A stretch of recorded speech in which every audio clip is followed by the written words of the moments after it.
Hello, I'm in a 2016 Jeep Patriot. Today I'm going to show you how to jump start your vehicle. So first open the hood, and then towards the driver's side you should see where your battery is here. But we'll just remove this air cover so you can access that battery.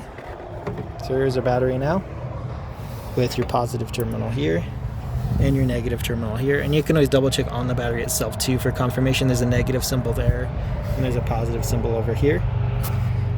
Next, I check for any corrosion built up on these terminals, and if there are, I take a good brush or rag and just clean them up. After that, I check to see if these are loose. If either of these are loose, you can tighten them up. That way you've got a good metal on metal connection.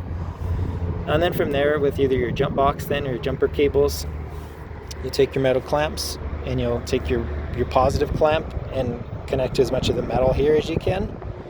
And then for your negative clamp, same process, just clamp to as much of this metal as you can.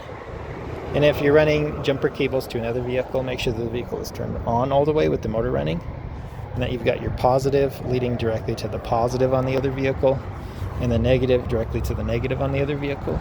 You want to make sure you don't cross these by mistake, just because that could cause damage to your electrical systems, fuses, things like that. But all that said, once you've had this connected to your jump box or the other vehicle for a few minutes with a good connection, that should get you enough juice to get this started. If not, and you've been trying this for quite a while, you might need to replace this battery, which you can do by loosening these terminals so they'll slide off, and then loosen in these little supports down here so you can just lift the old battery out, set the new battery in, and then just retighten everything just the way it is, and you should be good to go. Don't forget to, when you're all done with everything, to put this back on.